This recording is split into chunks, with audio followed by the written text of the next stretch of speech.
कोणतं? ज्याला माहित नसतं तो गोत्र कोणतं सांगतो? काश्यप. सगळे सांगतो का नाही? कुठून आलं काश्यप गोत्र? कधी विचारलेत प्रश्न?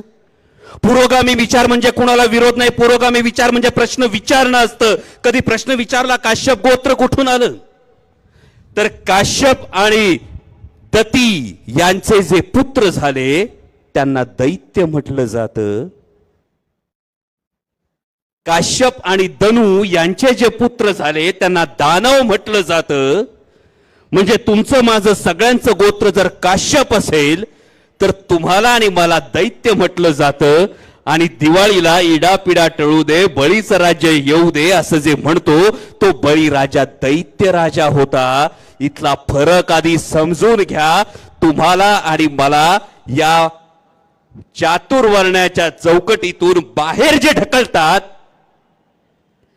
ज्यांनी बाहेर ढकललं आणि ज्यांना पुन्हा मनुस्मृती आणायची आहे, त्या सगळ्यांच्या कोणाच्याही मांडीला मांडी लावून बसताना 10 वेळा विचार व्हायला हवा. आणि जर हा विचार झाला तर त्या कोळी चौथऱ्याची खरी प्रेरणा येईल की जिथे अन्यायाविरुद्ध आवाज उठवला जातो, जिथे अत्याचाराविरुद्ध आवाज उठवला जातो, जेव्हा जातीपातीच्या वरवंट्याखाली देशाचं हित चिरडलं जातं, म्हणजे जातीला जातीच्या विरोधात भडकवा, धर्माला धर्माच्या विरोधात भडकवा. मगाशी बोलताना रोजगाराचा जेव्हा विचार झाला तेव्हा या रोजगाराचा विचार समोर आला नाही. आणि म्हणून या कोळी चौथऱ्याला अभिवादन करत असताना हे कुठलं तरी जे धर्माची जोखडं जी आहे, जातीची जोखडं जी आहेत आणि या पलीकडे जाऊन समाजाला एकमेकापासून तोडण्याचा जो विचार निर्माण होतोय, हा विचार सोडून जोपर्यंत आपण शिक्षणाची कास धरणार नाही, जोपर्यंत आपण विकासाची कास धरणार नाही, तोपर्यंत प्रगती नाही. ही खरी प्रेरणा या चौथऱ्यातून आपण घेऊ. आणि त्याचबरोबर वर्षानुवर्ष तुम्हाला आणि मला विकासाच्या वाटेच्या पलीकडे ढकलणाऱ्या शक्तींविरुद्ध, त्या धर्मांध शक्तींविरुद्ध जेव्हा आपण एकजूट करू, तेव्हा वर्षानुवर्षाची गुलामगिरी झोकळून देण्याची, ती उखडून फेकण्याची ताकद आणि ती खरी प्रेरणा बिरसा मुंडांची असेल, ती खरी प्रेरणा राघोजी भांगरेंची असेल. आणि ही प्रेरणा आपल्या सगळ्यांना लाभो. आणि त्याचबरोबर अनेक मुद्दे आहेत आदिवासी समाजासाठी हे करत असताना. पेसा क्षेत्रात असलेल्या सामूहिक वनदाव्यांच्या कार्यवाहीचे मुद्दे आहेत. फक्त रस्त्यावर भांडण्यापेक्षा आमच्या आदिवासी बांधवांचे हे सुद्धा प्रश्न सोडवा. हिरडा पिकाचं जे मार्केट लिंकेज आहे हे होणं गरजेचं आहे. त्याचबरोबर जुन्नर, खेड आणि आंबेगाव मधली रेड झोन मध्ये गावं गेलीत अतिल जल उपसामुळे. आणि भूजल सर्वेक्षण विभागाकडे सातत्यानं पाठपुरावा चालू आहे. माझी सर्व आमदार महोदयांना याची विनंती आहे की या पद्धतीने ही गावं रेड झोन मधून जर वगळली तर बिरसा मुंडा योजनेचा लाभ या संपूर्ण आपल्या आदिवासी पट्ट्यातल्या गावांना होईल. आणि अशा पद्धतीने या विकासाची वाट धरत असताना बिरसा मुंडा ब्रिगेडनं जी वाट जोखली आहे ती म्हणजे क्रांती ही केवळ शस्त्रानं होत नाही, तर शस्त्राची धार ही जेव्हा विचारांना येते तेव्हा त्या विचारांनी ही क्रांती होते. आणि हा विचार या नवीन पिढीत रुजवल्याबद्दल सतीश दादा पेंदाम आपलं मनापासून मी आभार मानतो. आणि याच पद्धतीने ही सर्वसामान्यांच्या हक्काची लढाई, जल, जंगल आणि जमिनीची लढाई आदरणीय पवार साहेबांच्या मार्गदर्शनाखाली, नेतृत्वाखाली अशीच पुढे चालू राहील अशी अपेक्षा व्यक्त करतो आणि थांबतो. जय हिंद, जय महाराष्ट्र, जय आदिवासी. धन्यवाद साहेब. यानंतर ज्यांचं भाषण आपण ऐकण्यासाठी उत्सुक आहात असे आदरणीय शरदचंद्रजी पवार साहेब यांना मी विनंती करतो की आपण आपलं मनोगत व्यक्त करावं. सतीश दादा पेंदाम शेवटी बोलणार आहेत. सर्व कार्यकर्त्यांच्या आग्रहास्तव सतीश दादा पेंदाम नंतर बोलणार आहेत, त्यामुळे सर्वांनीच थांबून राहायचंय. आदरणीय शरदचंद्रजी पवार साहेब.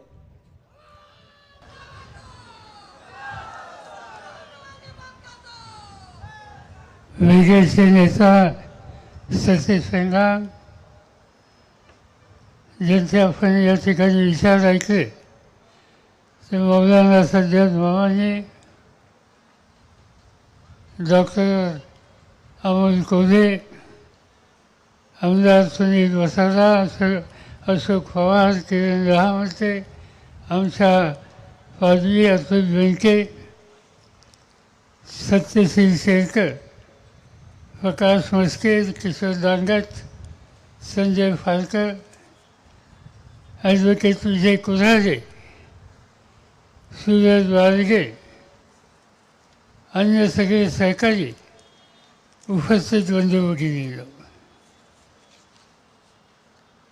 आजचा हा ऐतिहासिक मेळावा आहे. विजेचा मेळावा आणि माझी उपस्थिती ही गेल्या काही वर्षापासून सतत होते. आपण पाहतो, आपण इंदोरला भेटतो, आपण नागपूरला भेटतो, आपण इगतपुरीला भेटतो आणि आज शिवछत्रपतींचा जन्मदिवस आहे या जुन्नर तालुक्यामध्ये भेटतोय. आणि मला आनंद एका गोष्टीचा आहे की नुसतं भेटलं नाही तर आदिवासींचे अत्यंत महत्त्वाचे जे प्रश्न आहेत त्या प्रश्नातून मार्ग काढण्याच्यासाठी या ठिकाणी विचार करतो आहोत. हा भाग एक ऐतिहासिक भाग आहे ज्याचा उल्लेख या ठिकाणी आधी केला गेला. ही सगळी सह्याद्रीची रांग आहे आणि त्याच्यातील 12 नेहरे 52 मावळावर देखरेख ठेवता यावी यासाठी एक मुख्य न्याय असावं आणि त्यासाठी जुन्नरची निवड झाली. त्याला 52 चावडी म्हणतात. या 52 चावडीचं सरनाईक खेमा रघुवान याच्या नेतृत्वाखाली ब्रिटिश मोगलांच्या विरुद्ध संघर्ष केला. त्या संघर्षामध्ये अनेकांना बलिदान करावं लागलं, हत्या झाली आणि त्यावरून ज्यांना आणि ज्यांच्या कुटुंबियांना बलिदान द्यावं लागलं त्या लोकांच्या स्मरणासाठी एक चौथरा बांधला आणि तो चौथरा म्हणजे आजचा हा काळा चौथरा आहे. आणि म्हणून जुन्नर आणि आदिवासी यांचं एक आगळं वेगळं अशा प्रकारचं नसतं. या जुन्नर आदिवासी त्यांचा एक इतिहास आहे. सुदैवानं अनेकांनी यांच्या जागृती करण्यासाठी सामूहिक शक्ती उभी करण्याच्यासाठी प्रयत्नाची पराकाष्ठा केली. यवतमाळ जिल्ह्यामध्ये गेलं तर त्यांच्या वीर्याची आठवण करतात. इथं आलं तर राघोजी भांबरेची आठवण केली जाते, वेसावंदाची आठवण केली जाते. आणि याचं कारण हे की ही व्यक्तिमत्व आणि ही जमात कुणाच्या पुढं नवली नाही, लाचार झाली नाही, स्वाभिमानाची तडजोड कधी केली. आणि त्यामुळं साहजिकच आपली सामूहिक शक्ती ही वाढवणं आणि त्या शक्तीच्या जोरावर आपले हक्क सोडून घेणं हेच काम आज खऱ्या अर्थानं विसा ब्रिगेडने हातात घेतलं आहे. त्याला पूर्ण ताकदीनं मदत करणं ही तुमची आणि माझी जबाबदारी आहे. याचा उल्लेख आधीच्या वक्त्यांनी केला. आज देशाचं राज्य भाजपच्या हातात आहे. त्यांचे सहकारी महाराष्ट्रामध्ये राज्य करतात. लोकांचं राज्य लोकांच्यासाठी चालवणं याच्यात माझी तक्रार नाही, पण राज्य हातात घेऊन मूलभूत लोकांच्या हिताची जपणूक करणं आणि कष्ट करून हा बहुसंख्य वर्ग, मग तो आदिवासी असेल, दलित असेल, शेतकरी असेल, अल्पसंख्याक असेल, त्याच्याकडे दुर्लक्ष करायचं ही भूमिका आजच्या भाजपच्या सरकारची आहे. आणि म्हणून हे सरकार आदिवासींच्याकडे बघत असताना आदिवासी म्हणत नाहीत, ते म्हणतात वनवासी, ज्याचा उल्लेख आधी केला. वनवासी याचा अर्थ काय? आम्ही या देशाचे मूळवासी आहोत. आदिवासी हा या देशाचा मूळ मालक आहे. ज्यावेळेला आम्ही असं म्हणतो जमीन जंगल अंचल याचा मालक कोण, याचं उत्तर फक्त आदिवासी येतो. आम्हाला वनवासी म्हणून आणखीन कुठेही ढकलायचं काम आज कोणी करत असेल तर ती प्रवृत्ती आमच्यासाठी नाही आणि त्याच्या विरुद्ध आम्ही संघर्ष करू. त्यासाठी जे प्रयत्न होतील त्या प्रयत्नाला आम्ही साथ देऊ, एवढंच या ठिकाणी मी सांगू इच्छितो. आज चित्र काय दिसतंय? आज चित्र हे दिसतंय की अनेक ठिकाणी आदिवासींची संख्या मोठी असताना सुद्धा त्यांना अजूनही वजन जो दिसतो स्वातंत्र्याच्या नंतरचा तो त्यांच्या घरापर्यंत पोचला नाही. आज शिक्षण क्षेत्र घ्या, आज देशातले 58% लोक जे आदिवासी आणि या 58% आदिवासींना शिक्षणाचे दरवाजे खुले नाही. 33% आबादी गरिबीच्या खाली आहे, त्याच्यामध्ये आदिवासींची संख्या अधिक आहे. वीज आणि पाणी हे मिळण्याचा अधिकार या देशातल्या काही लोकांना आहे. त्याच्यापासून वंचित राहणारा वर्ग कोणता असेल तर तो आदिवासी आहे.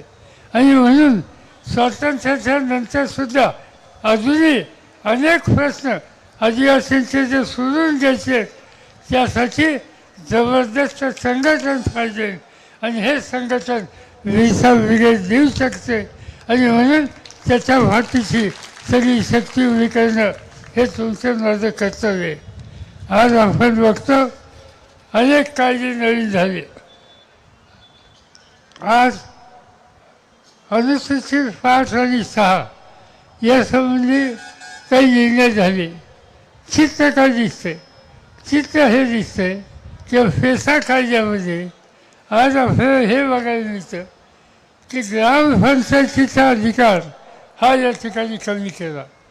आपण म्हणतो पंचायत राज्यामध्ये ग्रामपंचायतीला वोट द्यायची, त्यांना अधिकार द्यायचे, पण ही संधी आदिवासींना या ठिकाणी दिली जात नाही. आज वन अधिकाराच्या संबंधीचा कायदा झाला. आज वनावर मालकी खाली ही आदिवासींची आहे, पण हा जो कायदा आहे त्या कायद्याने आदिवासीला वंचित ठेवण्याचा प्रयत्न करतात. वन संरक्षण संशोधन कायदा हा या ठिकाणी झाला आणि या कायद्यामध्ये सुद्धा खऱ्या अर्थानं आदिवासीला न्याय दिला जात नाही. आणि म्हणून हे सगळे जे कायदे आहेत हे कायदे आदिवासींच्या हिताचे नाहीत आणि नुसत्या हिताचे नाहीत म्हणून गप्प बसून चालणार. त्यासाठी आपल्याला बदल करून घ्यावे लागतील. भूमिहीन जे कोणी आदिवासी असतील त्यांना सरकारने आपल्या ताब्यातली कमीत कमी 2 एकर बागायत जमीन, ज्याला पाणी आहे, किंवा 5 एकर गैरबागायची जमीन त्याचे फटके हे लवकरच द्यायला पाहिजे. आदिवासींची जनगणना ट्रायबल कोडच्या खाली घेतली पाहिजे आणि आज या संबंधीच्या ज्या ज्या त्यांच्या मागण्या त्या पूर्ण करणं ही भूमिका आपल्याला घ्यायची आहे.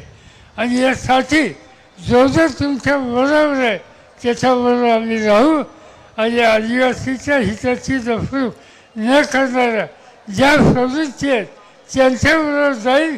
त्यांना आम्ही उद्याच्या 24च्या काळामध्ये जी संधी मिळेल त्यावेळेला त्यांची संधी आम्ही दाखवल्याचं राहणार नाही.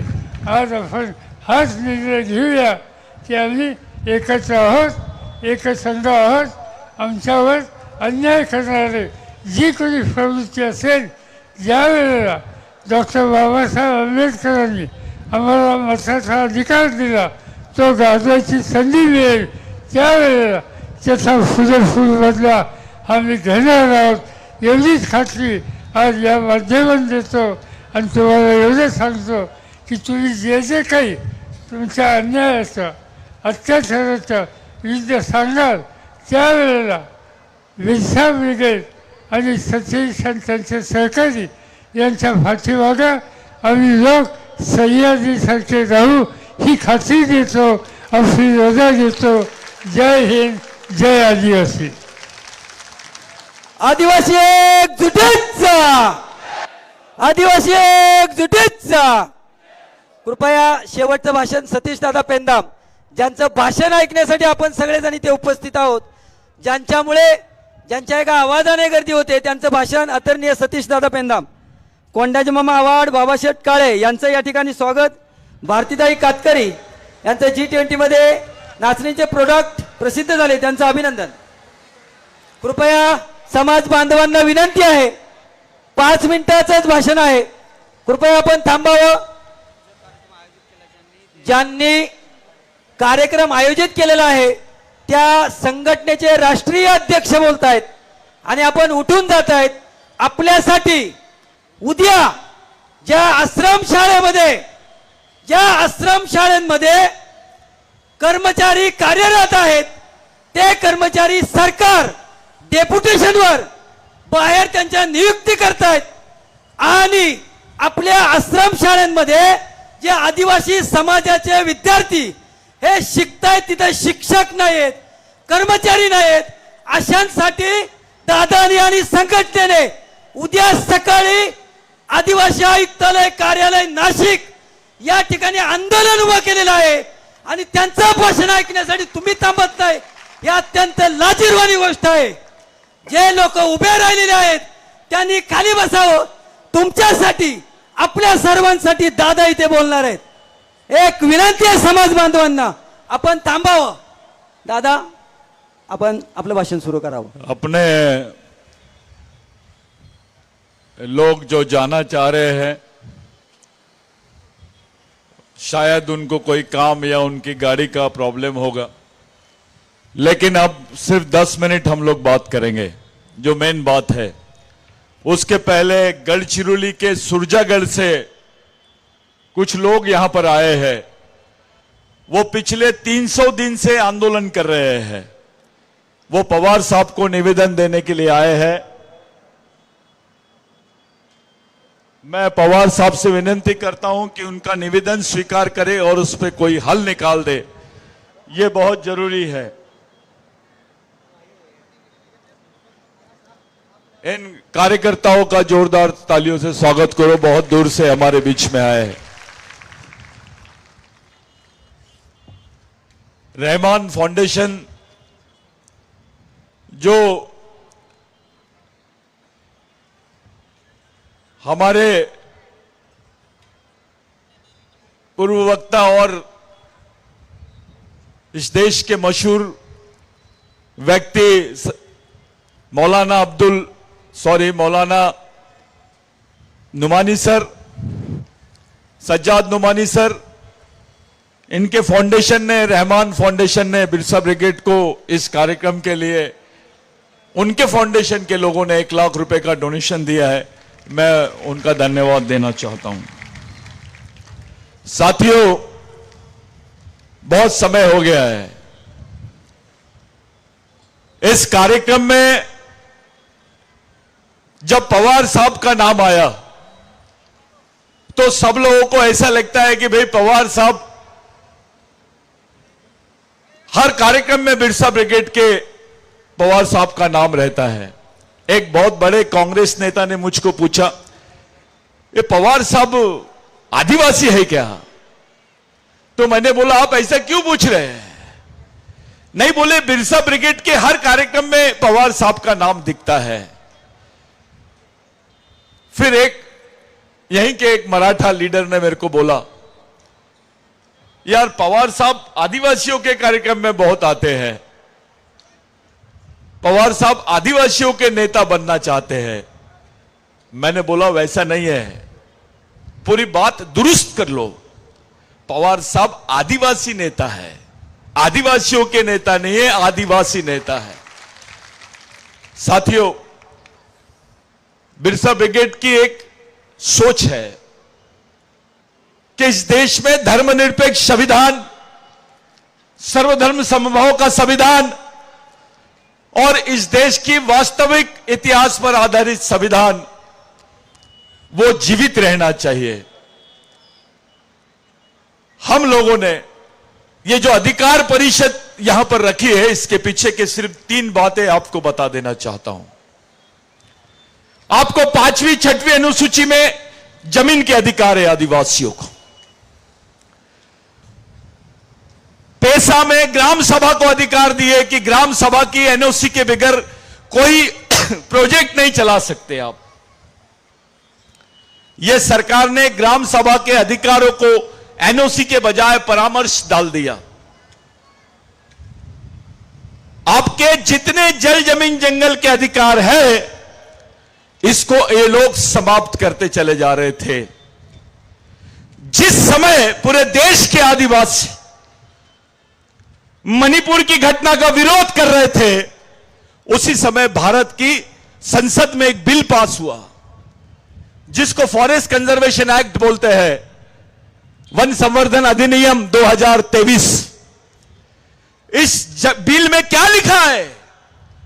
इस बिल में लिखा है कि जंगल के पास की जितनी 100 किलोमीटर की रेंज की जमीन है, वो जमीन ये लोग 60 साल की लीज पर यहां के पूरे पूंजीपति कॉर्पोरेट्स को दे देंगे।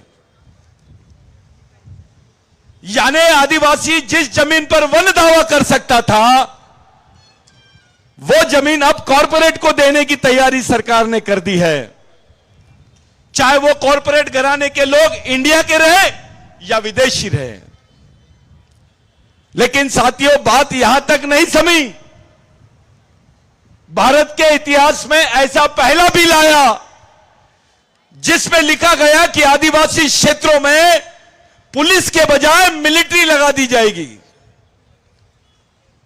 पैरामिलिट्री फोर्स लगाई जाएगी, अर्धसैनिक बल, सैनिक बल, यह आदिवासी क्षेत्रों में लगाया जाएगा। इसके 2 मतलब है। जब इनको ऑपरेशन करना था कश्मीर में 370 इन्होंने हटाया, अब इनको आदिवासी क्षेत्रों में ऑपरेशन करना है। मणिपुर की घटना भी उसमें से ही एक है। 371 और 372 आदिवासियों की 5वीं अनुसूची के क्षेत्र और 6वीं अनुसूची के क्षेत्रों से संबंधित क्षेत्र है। पहले ये लोगों ने 370 का ऑपरेशन किया, अब 371 और 372 का ऑपरेशन कर रहे हैं। जब यह बिल पास हुआ तो हमको ऐसा लगा कि राज्यसभा में यह बिल पास नहीं हुआगा। हम पवार साहब के पास में गए। जब पवार साहब को बताया कि यह तो गैजेट निकल गया, तो पवार साहब ने बताया, मैंने पहली बार देखा हूं 20 मिनट में 7 बिल राज्यसभा में पारित किए गए हैं। मैं विपक्ष से बहुत उम्मीद कर रहा था कि विपक्ष के लोग इस बिल का राज्यसभा में विरोध करेंगे, लेकिन ऐसी परिस्थिति नहीं बनी। इसके पीछे क्या कारण है मैं नहीं बता सकता, लेकिन आदिवासियों के साथ में बहुत बड़ा अन्याय हुआ है। साथियों, मिलिट्री रहेंगी, पुलिस है तो पुलिस में आप कंप्लेंट करोगे, एफआईआर दर्ज करोगे, और एफआईआर दर्ज करोगे तो उस पर केस लगेंगी, आप उस पर कोर्ट में जा सकते हैं, जिसको कानून का राज बोलते हैं। जो पैरामिलिट्री फोर्स है, जो अर्धसैनिक बल है, जो सैनिक बल है, इनको एक ही ऑर्डर है कि आप किसी को भी मारो। इनको जो आर्म्स एक्ट है आसपा, उसके तहत किसी भी सैनिक के खिलाफ में आप एफआईआर दर्ज नहीं करा सकते। अगर आपका बलात्कार भी कर दिया, आपको मार भी दिया, तो उस पर कोई एफआईआर दर्ज नहीं होगी। अब पूरे आदिवासी समाज को सरकार ने सेना के हवाले कर दी है। इसका मतलब साफ है कि यह सरकार आदिवासी क्षेत्रों में सिविल वॉर की परिस्थितियों को निर्माण कर रही है। जैसे मणिपुर में आदिवासियों को मारा, अब 5वीं अनुसूची के क्षेत्र के आदिवासियों को मारा जाएगा। आप लोग क्या करोगे? कैसे बचोगे? किस तरीके से बचोगे आप? एक गढ़चिरौली का सुरजागढ़ प्रकल्प, जिसको ग्राम सभा की मान्यता नहीं है, वहां के बच्चों को लैट्रिन भी होती है तो लाल होती है। 100 किलोमीटर तक वहां पर परिंदा दिखाई नहीं दे रहा है। पर्यावरण विभाग चुप है, जिसको आप एनजीटी बोलते हैं वो चुपचाप है, वहां का कलेक्ट्रेट चुपचाप है, वन विभाग चुपचाप है, और सब तमाशा देख रहे हैं। गढ़चिरौली में उत्खनन हो रहा है, सुरजागढ़ में, वहां के लोग चिल्ला रहे हैं। पिछले इतने दिनों से, यानी 100-200 दिनों से वो लोग बैठे हैं, कोई सरकार उनसे बात करने नहीं जा रही है। यही हाल यहां के भी होंगे, सह्याद्री के। ये सह्याद्री के पहाड़ दिखाई नहीं देंगे, यहां दो ही लोग दिखाई देंगे, एक तरफ भगे हुए आदिवासी, उधर सेना और कॉरपोरेट घराने के लोग यहां पर उत्खनन का काम करेंगे। अरे पुलिस थी तब आप लड़ नहीं सके, मिलिट्री रहेंगी तो कैसे लड़ोगे ये बताइए? कैसे बचोगे? जब आपको गोलियां मारी जाएंगी आप क्या करोगे? कौन सा एफआईआर जाओगे? कहां पर लूटोगे? सुप्रीम कोर्ट के जजेस की रिपोर्ट है कि जो अन्याय अत्याचार सेना ने कही है वहां के आगे लोगों के साथ में, वो किसी ने नहीं किया, और ये ऐसे क्षेत्रों में ये सेना नहीं लगाना चाहिए। बावजूद उसके ये सरकार ने आदिवासी क्षेत्र में सेना लगाने का प्रावधान उस बिल में किया है। हमको एक युद्ध की तरफ, गृह युद्ध की तरफ धकेला जा रहा है, टारगेट कर रहे हैं। हिंदू राष्ट्र का मतलब है आदिवासी मुक्त भारत, बिगर आदिवासियों के भारत। जो इस देश का मालिक है उसी को अब देशद्रोही बोल के मारा जाएगा। आप थोड़ा भी आंदोलन करोगे तो आपको नक्सलवादी या देशद्रोही बोला जाएगा, राष्ट्र विरोधी बोला जाएगा, विकास विरोधी बोला जाएगा। ये जो काला चबूतरा का आज हमने सम्मान समारोह रखा है, इसको अभी तक के आर्कियोलॉजिकल डिपार्टमेंट, एंथ्रोपोलॉजिकल डिपार्टमेंट ने मान्यता नहीं दिया। वहां गणपति का भी मंदिर है, उसको तीर्थ स्थल घोषित कर दिया, लेकिन जहां शिवाजी महाराज पैदा हुए हैं इसको तीर्थ स्थल घोषित नहीं किया गया है। वहां गणपति का मंदिर है, वो तीर्थ स्थल घोषित हुआ है, लेकिन इस जमीन पे तो शिवाजी महाराज का जन्म हुआ है। उसके बारे में क्या? अभी तक के उस पे आर्कियोलॉजिकल डिपार्टमेंट कुछ नहीं बोलता, एंथ्रोपोलॉजिकल डिपार्टमेंट कुछ नहीं बोल रहा है। अरे ये तो बहुत बड़ी विरासत है, ये तो राष्ट्रीय स्मारक है हमारे लिए। आदिवासियों का तो इतिहास है इस किले से जुड़ा हुआ। साथियों, काला चबूतरा को मान्यता देना यानी आदिवासियों के उस जमीन पर अस्तित्व को मान्यता देना है, और जो आदिवासी विरोधी लोग हैं वो आपको कभी मान्यता नहीं देंगे। वो नहीं चाहेंगे कि शिवाजी महाराज का संबंध आदिवासियों के साथ जो था उसका खुलासा हो जाए। ये लोग आदिवासींचा राजा बोलते हैं शिवाजी महाराज को, हम बोलते हैं वो आदिवासी राजा था। सेना आदिवासियों की, जमीन आदिवासियों का, किला आदिवासियों का, और राजा शिवाजी बनाने का जो काम है, ये जो उदाहरण है केवल आपको सिमनेरी में दिखता है। आदिवासियों की सेना, आदिवासियों का क्षेत्र, और शिवाजी महाराज को हमने अपना राजा माना है। उससे पहले जिजाऊ को अपना माना है। यह आदिवासी संस्कृति की विशेषता है।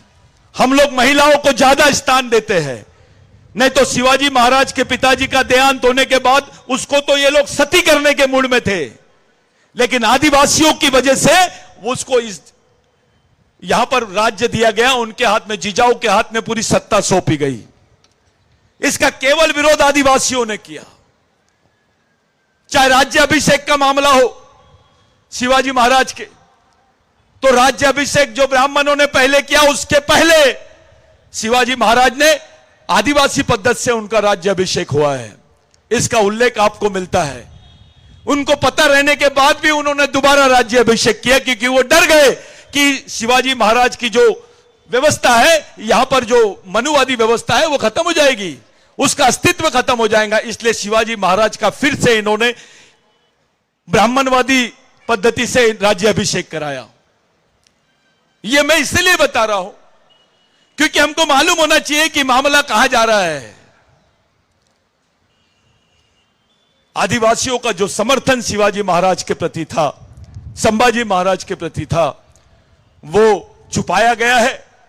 इतिहास में जिन्होंने शिवाजी महाराज के लिए कुछ नहीं किया उनके नाम है, लेकिन जिन्होंने उन पर अपना सर्वस्व निछावर कर दिया उनका कोई नाम नहीं दिखाई देता है। हमारा संबंध आदिवासी संस्कृति से है, शिवाजी महाराज का संबंध आदिवासी संस्कृति से है। यह कृषि संस्कृति का प्रतीक है। शिवाजी महाराज ने जय श्री राम नहीं बोला, हर हर महादेव बोला है। यह बेसिक है। वो शिवाजी महाराज की बात कर रहे हैं हम। हिंदी भी स्वराज्य बोला, हिंदू स्वराज्य नहीं बोला। हिंदी भी यह प्राकृत शब्द है। सिंधवी राज्य को, सिंधु संस्कृति के राज्य को हिंदवी संस्कृति का राज्य बोला जाता था। संभाजी महाराज ने क्या किया? राज्य में संस्कृत भाषा के बजाय प्राकृत भाषा को राज्य भाषा का दर्जा दिया। यह प्राकृत भाषा बोलने वाले कौन है? वो मावड़े लोग हैं। फिर वो मराठा हो, ओबीसी हो, आदिवासी हो या अन्य कोई हो, मुस्लिम भी हो सकता है। यह वास्तविकता है। आज तो देश की सबसे पहली भाषा संस्कृत।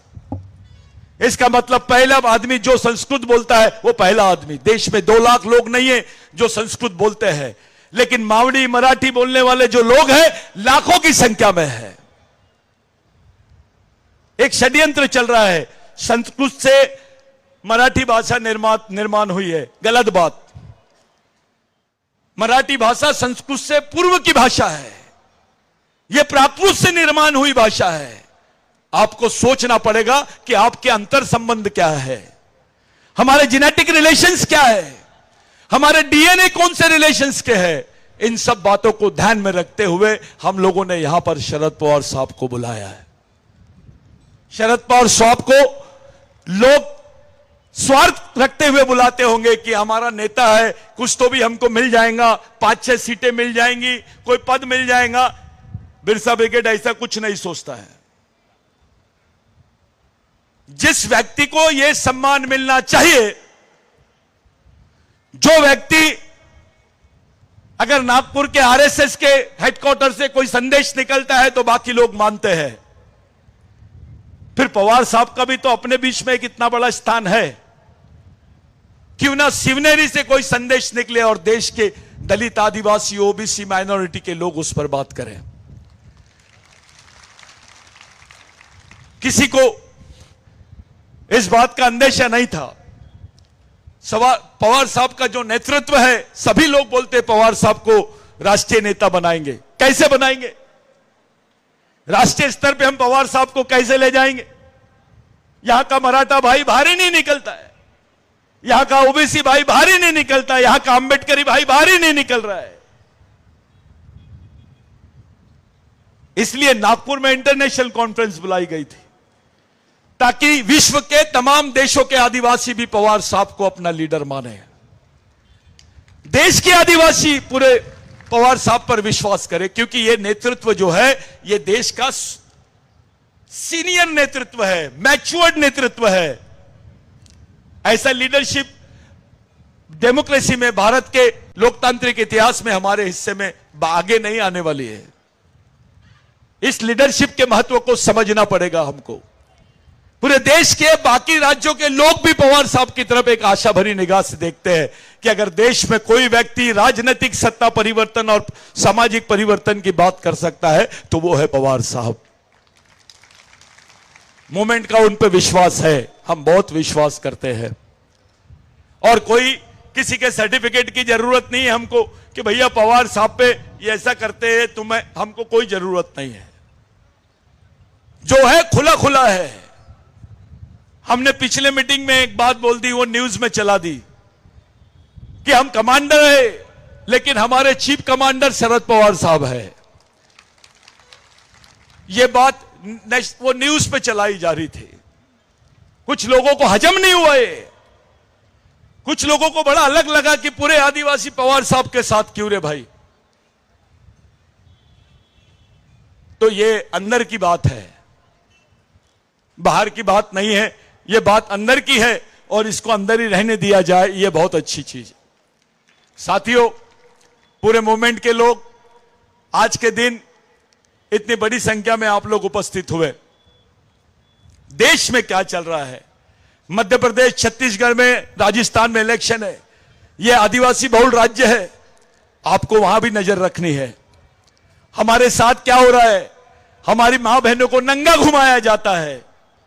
कुछ लोगों ने बोले अपने आमदार बनाओ, अपने सांसद बनाओ। मैं उनसे पूछा, राज्यपाल कौन थी मणिपुर की?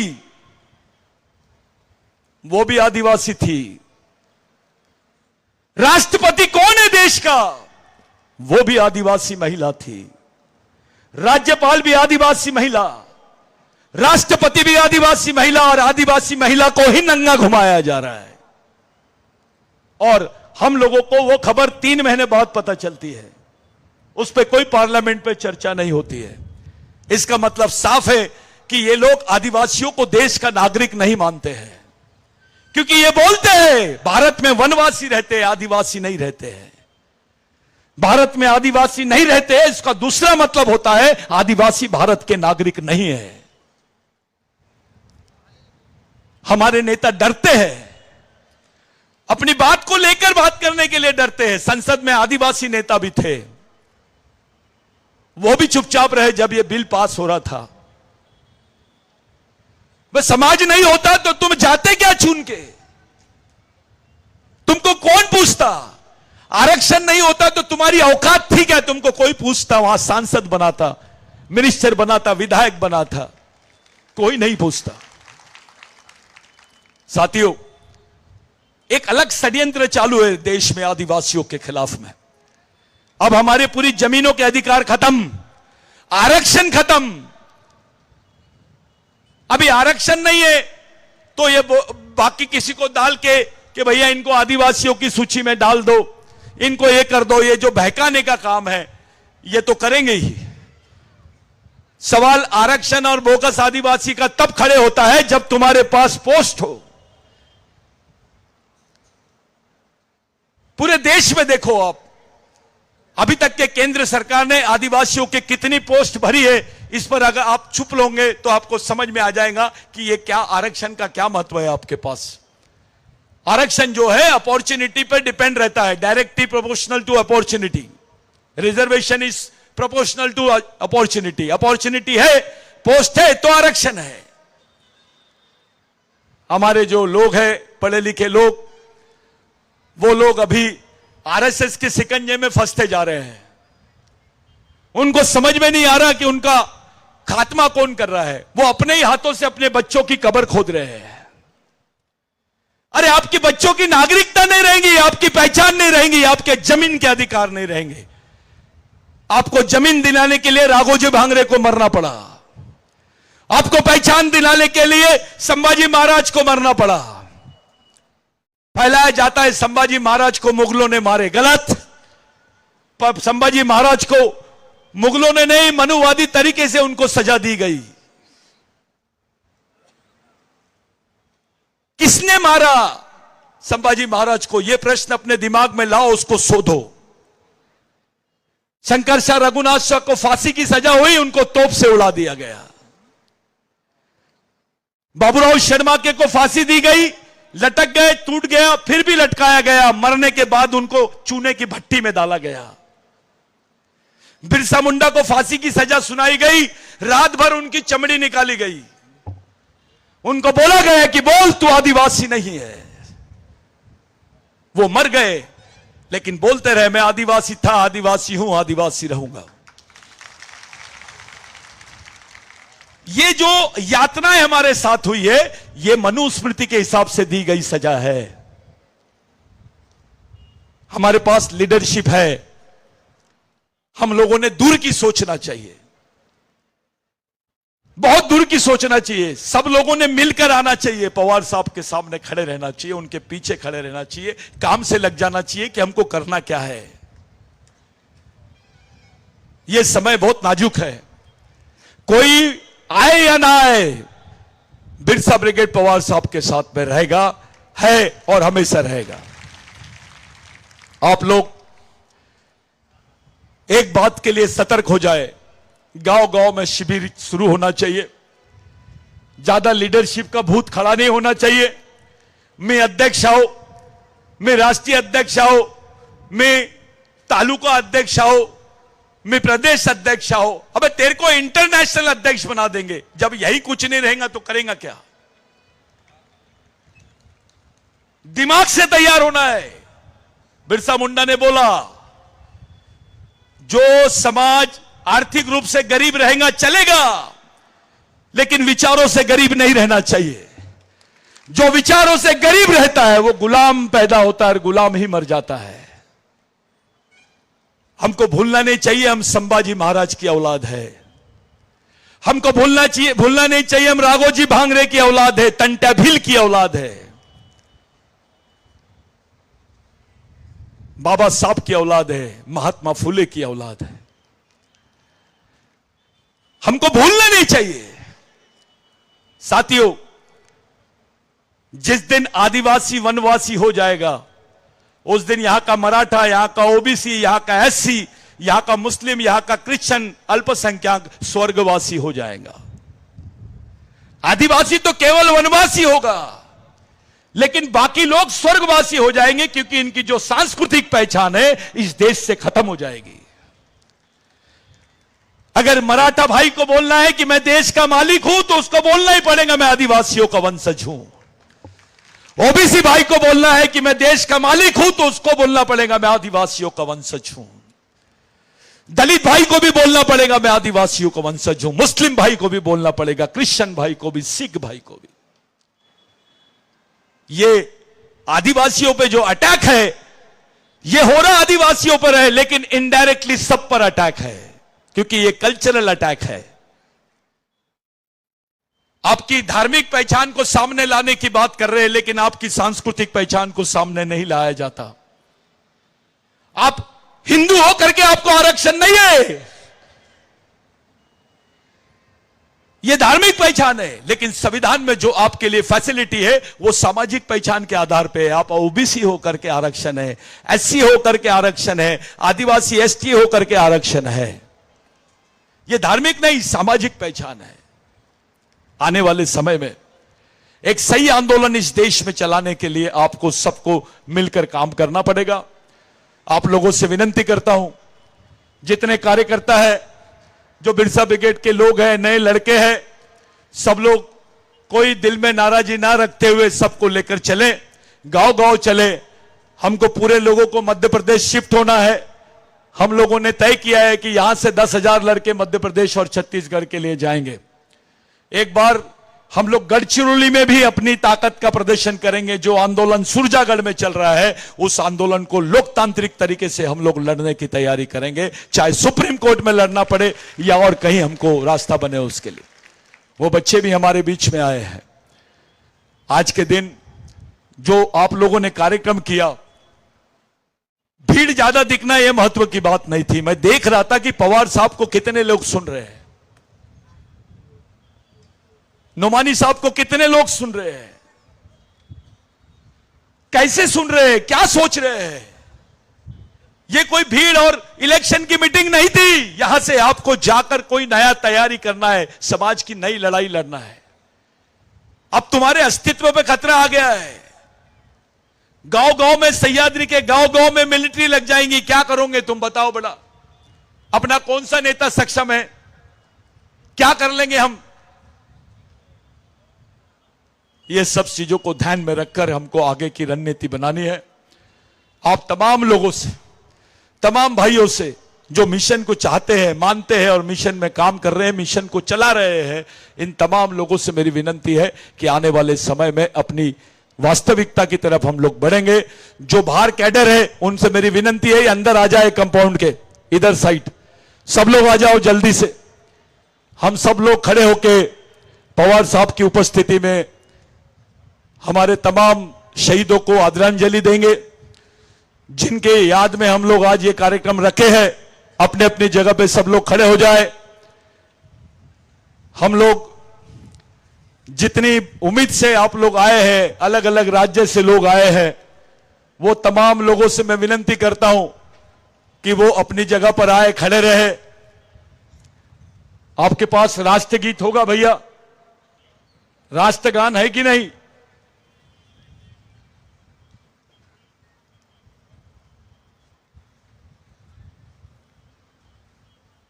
राष्ट्रगान पहले होगा, उसके बाद हम 2 मिनट का मौन धारण करेंगे, आदरांजलि देंगे और एक शपथ ग्रहण करेंगे कि कोई जातिवाद नहीं, व्यक्तिवाद नहीं, पार्टीवाद नहीं, क्षेत्रवाद नहीं। डॉक्टर विलास गवारी लिखित उठाव नावाचं पुस्तक आहे, याचं प्रकाशन या ठिकाणी झालेलं आहे. सर्वांनी टाळ्या वाजवायच्या आहेत. मैं साहब से विनंती करता हूं कि उस किताब को उठा के सब लोगों के बीच में दिखाए. आया है ये पुस्तक, आप जरूर पढ़िए. इसमें बहुत सारी हिस्ट्री आदिवासियों के बारे में और जुन्नर से जुड़ी हुई बहुत सारी हिस्ट्री आपके बीच में है. दुसरं एक निवेदन आहे. उद्या सकाळी 11 वाजता आदिवासी आयुक्तालय नाशिक या ठिकाणी बिरसा ब्रिगेडच्या वतीनं आंदोलन उभं केलेलं आहे. सर्वांनी या आंदोलनामध्ये सहभागी व्हायचं आहे. सतीशदादा पेन्नाम स्वतः त्या आंदोलनामध्ये आहेत. सर्वांनी उद्या नाशिक या ठिकाणी आयुक्त कार्यालयामध्ये उपस्थित राहायचंय. धन्यवाद. और जो लोग यहां से जाने के पहले यहां पे एक चादर डाली जाएंगी, अपना सहभाग डाल के जाना, कुछ सहयोग दे के जाना. ये जो आयोजन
डाल के मौन धारण करेंगे, ऐसी विनंती करता हूं.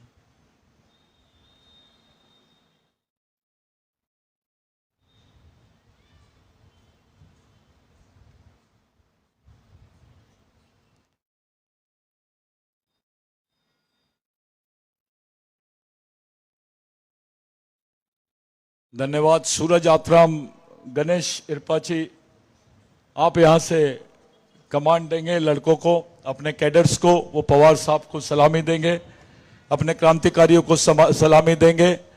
और उसके साथ फिर रुकिए 2 मिनट, सब लोग साथ में ये करेंगे. यहां पर आप लोगों को वो गमछा डाल दीजिए. आप लोग जो वहां पर आपका योगदान है वो देना क्या जरूर दे के जाइए.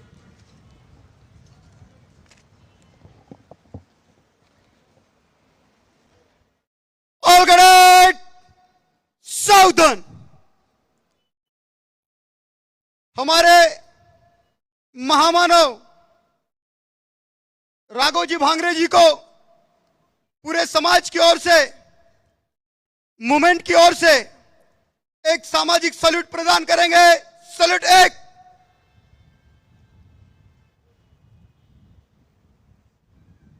2.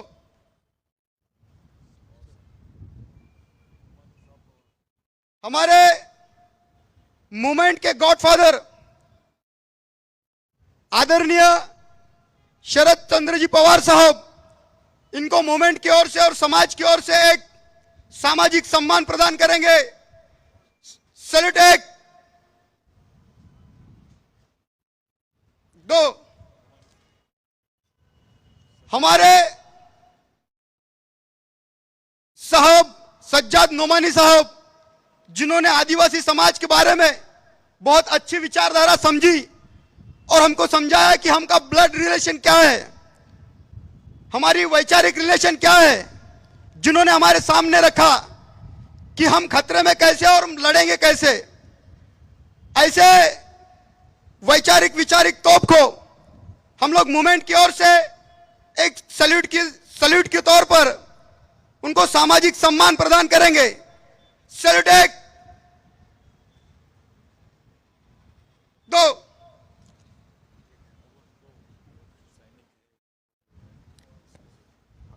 धन्यवाद। प्रथमतः प्रमुख अतिथि व मान्यवर जितने कैडर्स खड़े हैं वो कैडर्स खड़े रहेंगे, बाकी के लोग अपनी हलचल कर सकते हैं। साथियों, हम अपनी मूवमेंट की तरफ से जितने ट्रेंड कैडर है सर्व हम कार्यकर्त्यांना विनंती अपने आहे महामानवों को यहां से एक सम्मान प्रदान करेंगे।